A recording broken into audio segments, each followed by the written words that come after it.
छत्तीसगढ़ रोवो थे, भूपेश सोवो थे, छत्तीसगढ़ रोवो थे, भूपेश सोवो थे, छत्तीसगढ़ रोवो थे, भूपेश सोवो थे। है न इंजेक्शन है, भूपेश ला नो टेंशन, न दवाई है न इंजेक्शन है। भूपेश ला नो टेंशन है। चारों तरफ चीख, चारों तरफ लाश है। कांग्रेस का हाथ और भूपेश का विकास है। चारों तरफ चीख, चारों तरफ लाश है। कांग्रेस का हाथ भूपेश का विकास है। तक पार्टी के कार्यकर्ता अपने अपने घरों से ही कोविड काल के चलते, कोरोना काल के चलते सोशल डिस्टेंसिंग का पालन करते हुए एक दिवसीय धरना यह दोपहर 2 बजे से प्रारंभ है और ये शाम 5 बजे तक अपने घर में ही हम यह धरना देंगे। आज छत्तीसगढ़ प्रदेश पूरे विश्व में, ये पूरे देश में दूसरे स्थान पर आ चुका है। कोरोना महामारी के चलते संक्रमण लगातार बढ़ता जा रहा है। छत्तीसगढ़ की स्थिति भयावह और भयंकर हो चुकी है। इसके जिम्मेदार पूर्ण रूप से मुख्यतः भूपेश बघेल मुख्यमंत्री जी है, क्योंकि क्रिकेट का जो ये आयोजन करवा के कोरोना विस्फोट जो इन्होंने करवाया, उसके बाद लगातार असम के चुनाव में व्यस्त रहने के कारण इन्होंने लॉकडाउन नहीं लगाया और इसका नतीजा छत्तीसगढ़ की जनता भुगत रही है और कहीं न कहीं संक्रमण भयावह स्थिति ले चुका है। आज लगातार पूरे छत्तीसगढ़ के हॉस्पिटल के बेड फुल है, भराए हुए हैं। स्थिति लाशों से ढेर है। शमशान की स्थिति और हॉस्पिटलों की स्थिति देखेंगे तो आपके रूह कांप जाएंगे। डर सा माहौल हो चुका है। 6000 से ज्यादा लोगों की मृत्यु हो चुकी है।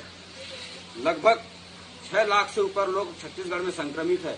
अभी भी टेस्टिंग की मात्रा, इंजेक्शन को लेकर जो कालाबाजारी की जा रही है, लगातार कालाबाजारी और प्रशासन उसके ऊपर लापरवाही, कहीं न कहीं भूपेश सरकार की नीति के खिलाफ हम यह धरना दे जा रहे हैं। और एक तो ऐसा हुआ कि राजा तालाब क्षेत्र में ही भरे लॉकडाउन में ही एक आपराधिक घटना को, एक हत्या को अंजाम दी जाती है। ये भी कहीं न कहीं भूपेश सरकार की जो प्रशासन तंत्र है वो एक लाचार हो चुकी है। कहीं न कहीं किसी के ऊपर उनका हाथ सहयोग नहीं रहा गया है और हम भूपेश सरकार को जगाने के लिए, ये सोई हुई भूपेश सरकार जो बेहोश की स्थिति में सोई पड़ी है, उसको जगाने के लिए हम छत्तीसगढ़ भाजपा के कार्यकर्ता अपने घर से धरना में मौत के घाट उतर रही है। लेकिन ये भूपेश बघेल की सरकार सोई हुई है। केवल राजनीतिक बयानबाजी और केंद्र सरकार को कोसने के अलावा कोई काम नहीं कर रही है। आज स्वास्थ्य सुविधा उपलब्ध कराना छत्तीसगढ़ सरकार की जवाबदारी है। अपनी जवाबदारी निभाने में ये सरकार फेल है और ऐसे में भारतीय जनता पार्टी छत्तीसगढ़ की जनता के साथ है और जनता के लिए लड़ाई के मैदान में आज उतरी हुई है। भूपेश बघेल की सरकार को जगाने के लिए आज धरना प्रदर्शन का आंदोलन किया है कि भूपेश बघेल जागो और अपनी जिम्मेदारी का निर्वहन करो। छत्तीसगढ़ की जनता भूपेश बघेल जी से मांग करता हूं कि आप इस अवस्था को अगर संभाल नहीं पा रहे हैं तो आप इस्तीफा दें।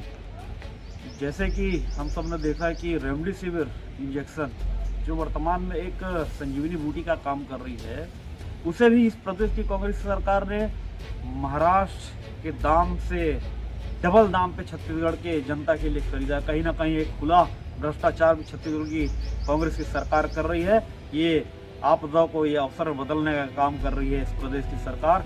हम बिल्कुल भी यह कोताही बर्दाश्त नहीं करेंगे। छत्तीसगढ़ के प्रत्येक जनता के साथ भारतीय जनता पार्टी खड़ा है। उनके सुख दुख के लिए साथी के रूप में भारतीय जनता पार्टी खड़ा है और युवा मोर्चा के कार्यकर्ता पूरे प्रदेश भर में BJYM केयर्स के माध्यम से अनेक लोगों की सहायता कर रहा है। जो हर संभव हो सके मदद कर रहा है। प्लाज्मा लोगों को दिलवा रहा है, खून दिलवा रहा है। भारतीय जनता युवा मोर्चा के कार्यकर्ता अनाज की व्यवस्था कर रही है और अनेक प्रकार से पूरे छत्तीसगढ़ में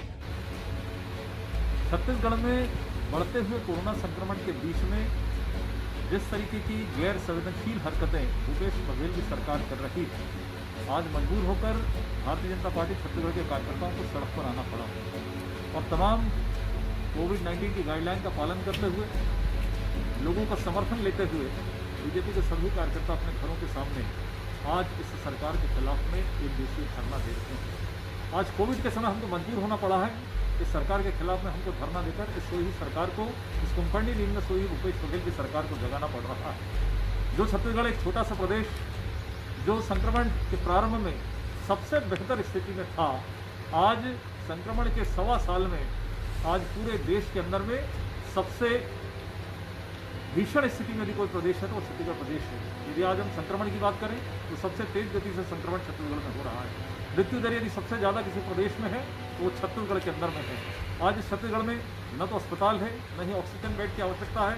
वेंटिलेटर के अभाव में लोग मारे जा रहे हैं और यहाँ तक कि रेमडेसिविर जो इंजेक्शन है वो इस प्रदेश के सबसे बड़े अस्पताल के अंदर में 2-4 हज़ार लोग भीड़ लगाकर बगैर सोशल डिस्टेंसिंग के साथ में वो संघर्ष कर रहे हैं अपने परिवार, अपने परिजनों को बचाने के लिए, एक इंजेक्शन के लिए। बावजूद ये सरकार गंभीर निद्रा में सोई हुई है। इनके जो 13 मंत्री वॉरियर्स से आज वो कहीं दिखाई नहीं दे रहे हैं। आज इस प्रदेश के अंदर में अवैध शराब, मुझे ऐसा लगता है कि देश के अंदर में एकमात्र राज्य ऐसा होगा जो लॉकडाउन और कोरोना के समय अवैध।